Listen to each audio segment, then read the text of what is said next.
欢迎收看阿国世界阿国 view。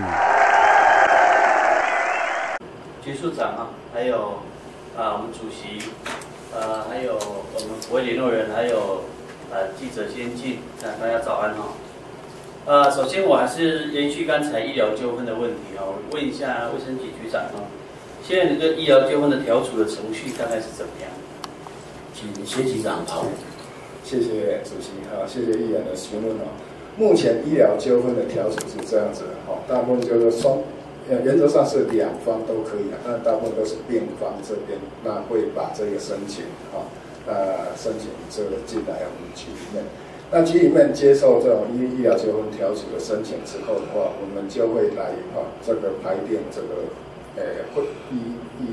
这个会议的这个时间，因为做医疗纠纷调处是由我们法定的一个叫做一个医事审议委员会来做这个调处的。那医事审议委员会里面的成员会有医师为背景也有这个法律背景的那这样子的成员来组成的。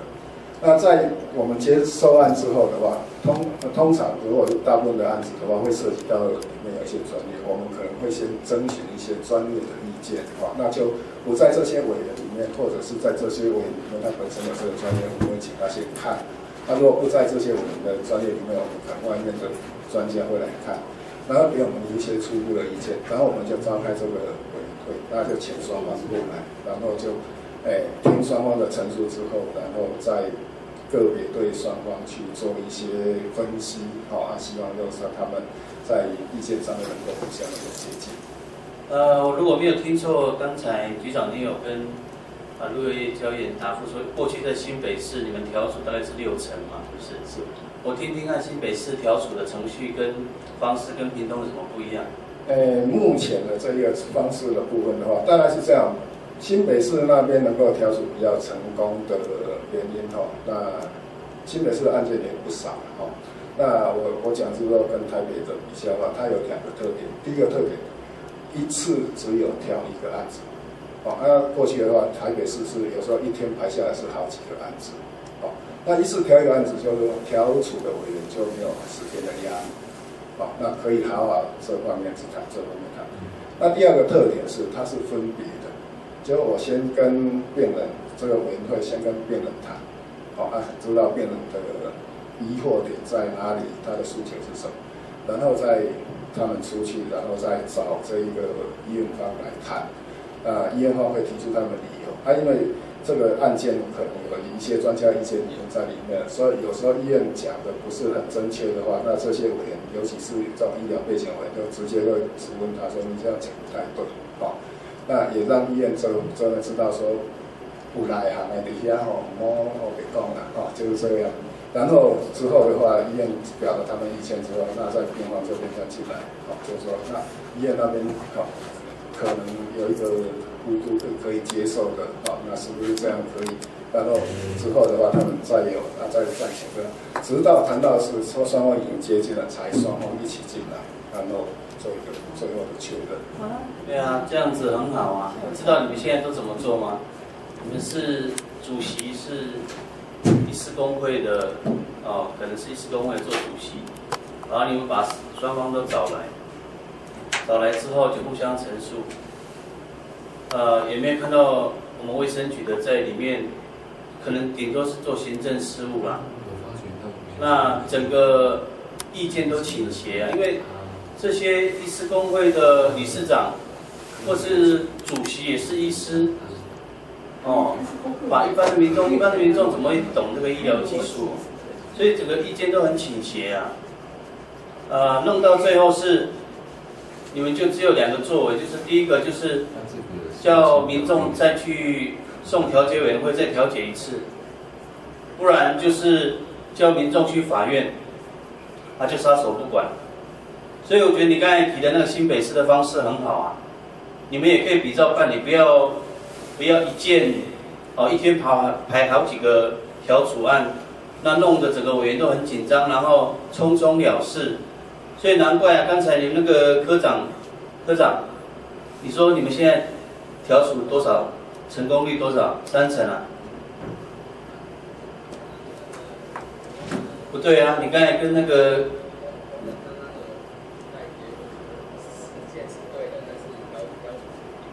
啊，你请坐。所以我觉得局长刚才那个方式哈，新北市的方式思考一下，而且我希望卫生局哈能够作为一个主导的角色啦。这个条属除了是去探讨这个医疗的疏失之外，很重要的是要去调解双方。有时候某种程度我们是要站在民众这一边，因为他们是受伤的嘛。所以我希望那个主席的部分以后由我们卫生局来当这个主席哦。那各专业的部分，我不反对医师工会在啊，可是至少你们要站在一个主导的角色，你们不是在做记录而已啊，不是在做行政工作。不过跟议员报告啊，在新北市那边，它的调处的不是用整个委员会去做调处，而是 assign 其中的委员。那大部分都是2位委员，一个是医疗背景的，一个是法律背景的委员。那主席就是那个法律背景的委员啊。所以未来我想我们是可以把这个我其实有上一次也有跟我们那个医审会这边。那可是问题是你们现在的主席都是医疗背景的，你知道吗？是，所以我可以来请这个医审会哈，那重新再做对于这个医疗纠纷调处这个部分的话，重新来做一个程序的，那看看能不能说以用这种方式的话，能够得到民众的信任。分开问会比较畅所欲言。刚才你提到的患者的部分先问啊，然后再问这个医疗这边的，因为医疗他们可以直接对话，他的别人你们都很清楚嘛。那另外就是因为我们原住民去参加调处的时候，是还好会有一些民意代表比较热心会去，那几乎那个有医疗纠纷都是老人家，你们如果没有原住民的这个委员在里面，也没办法做翻译，也没办法做解释，那就变得很可惜了。因为现在很多老人家小孩子要上班呐，那你调处的时间有时候放在他们上班时间，小孩子没办法带去，所以我是建议如果碰到原住民的医疗纠纷的时候，思考看看加入那个原住民的调处委员。看有没有这个可行性你会变成全国首创是好不好？这是我们过去没有想到，谢谢议员的提醒。我们现在屏东行动不便的独居老人、独居长辈大概有多少人？目前的统计来看的话，大约在4000啦，4000多人。4234个人。对，4000多人。我们最近我们卫生局很认真有一个全台首创的行动药师的送药上门的一个措施，很好那想请问一下，有没有包括我们3D乡？都有。跟议员报告因为我们刚刚开始推动这一个活动所以知道的不多，所以我们才特别就是说办个记者会要广为宣传。但是事实上，我们到目前为止，我们接触过100多位的老人家。那也正式提供服务的有20几位了。那我们希望说成果会跟这样扩展。那当然一天包括3例。这个怎么申请啊？趁这个机会让在看电视的县民了解一下。OK。那这个部分的话的申请，其实是直接就是跟我们的长照中心这边来做联系。那长照中心事实上他们也有派就是说他们有委托给这一个所谓的委办单位。对于这些独居老人去做这种居家的照顾，所以这些照服员这些到家里面去帮忙的这些照顾服务员本身的话，我们也都把这个讯息是给他们的。事实上，我们是要求说，对于这4000多位的话，都能够把这个讯息这个单张都能够送到家里面去的。所以如果有这一方面的需求的话，事实上也跟这个照服员说，他也会把这个意见是转达过来给我们。长照中心的这个部分的话，我们也有这个专线的电话那这个部分的话，等一下是不是请主任把这个电话好，这相关资料再给本席。这个一般这个原乡部落局长你很清楚公共运输的系统不方便。那你说在屏东市或是潮州镇可能药局就在家里隔壁。所以原乡跟偏乡的部分你们要加强宣导。是，我们希望未来如果是原乡没有药局的话，那一方面可以看看卫生所能不能扮演这样的角色。如果说卫生所有药师的话，如果没有的话，那我们还是请医师工会，那可能就是路途会遥远，那我们就会做比较多一点的补助给他们这个车，就是说这个交通的费用。我们还是希望能够把这个美丽。不论什么样的一个地方都能够推动进去。对，你们这个真的是对于我们部落的独居老人会有很大的帮助。我希望局长你加油。另外我们很多民众不太清楚那个山地离岛地区医疗给付的效益提升计划这个效益提升计划到底它的内涵是什么？可不可以请局长答复一下？没关系，科长答复也可以。OK， 好，那这个部分可能就是所谓的我们因为这个名称的话是不太知道，可能讲的是 IDS 的计划，也就是健保署的一个计划。对。那健保署的这个计划，它是委托给一些这个区域级以上的医院的必要的时候可能不是也可以是地区的医院。那由他们那派遣专科的医师那还有他们的人员。进到这个山地离岛里面去，那去协助，因为在山地离岛的部分的话，它的医疗经常会有出现一个特色，就是说，它可能在地的这些诊所或者是卫生所，都是比较属于是一般科或者是说家医科的医师的背景的。那对于比较属于专科层次比较高的那些疾病的话，那在诊断跟处置上面的话就没有那么内行。所以他们这个计划就是希望说有这些比较大的医院，它的专科也是比较齐全的。那看这个地区的它的需求，然后派遣这个专科医师再定期进来这个里面，那去做巡回医疗，或者是在卫生所里面开设这种专科的诊查。好，谢谢局长你刚才大家都提到，你也有律师的背景，也是。有医师的背景屏东的柯文哲加油请坐。谢谢。来请教一下环保局那个我们现在县辖的这个厨余堆肥场有几间？请卢局长答复。我们现在没有县辖的厨余堆肥厂，都是补助乡镇成立厨余堆肥厂，包括三地门乡也有一个，他们就是。现在有几间呢？确实的数字有7间哪7间是哪几个公所？这个是不是那个？请科长答复。废管科。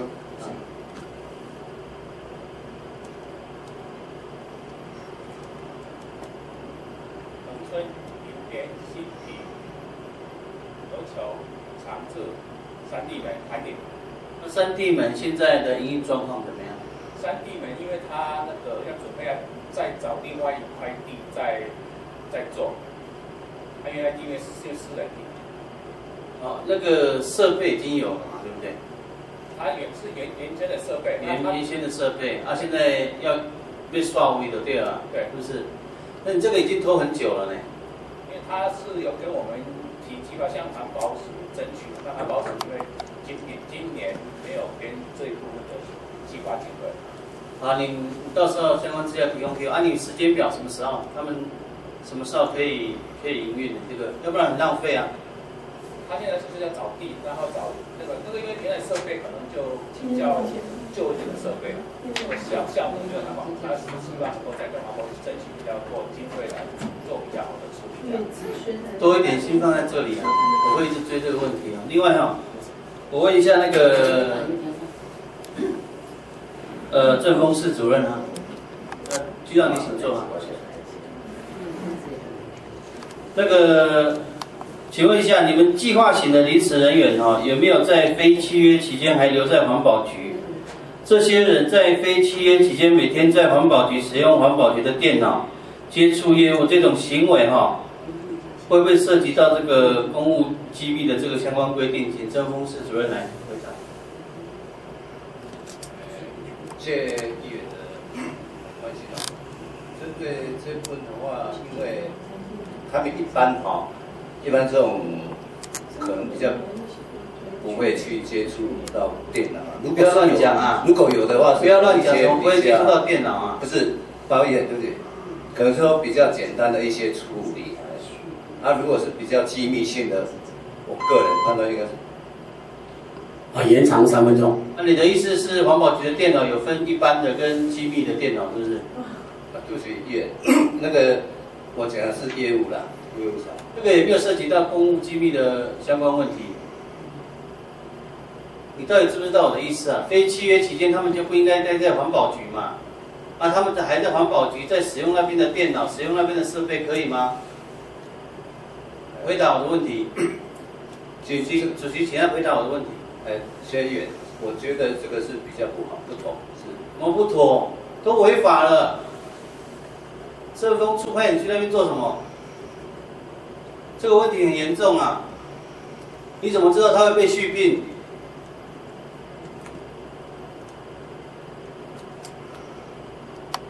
你们那个临时人员很多问题，我这边很多资料政风室主任，你在那边就是政风处派驻你在那里的，就要好好的去了解。我请问局长一下，请坐。局长，你很忙啊，可是你那个内部管理很重要。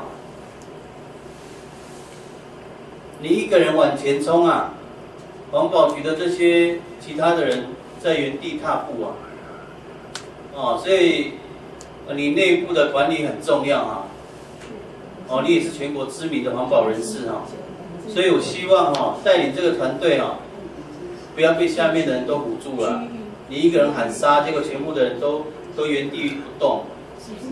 所以我希望这个内部的管理的部分还有很多所以我希望局长在这个部分，你一个团队要带领，一定是要齐心齐力的。那请局长答复一下刚才提的问题。那个刚才那个就是计划型的那个临时人员就是说通常因为会有一个衔接的问题就据了解，好像我们有像资源回收这个部分，他可能会有1、2位他可能就是会来帮忙，但是这个部分我会去了解，就是说他如果即使是帮忙，他不能够再使用这个，因为他的计划型，他的计划还有计划的，不要那么可爱了，不是1、2位啦。你下去去把它查一下，下午把资料给本席。你们关于你们的计划临时人员有多少相关的名单，有人做10几年了，你名单下午请科长来送给本席，你清楚的了解一下。你讲1、2位我就知道你根本不清楚因为这个也很细的。但是为什么本席要关注这个问题呢？就是你们内部有很多问题人谋不臧的问题所以请局长再加油你请坐好，谢谢。好，今天咨询到这边，谢谢。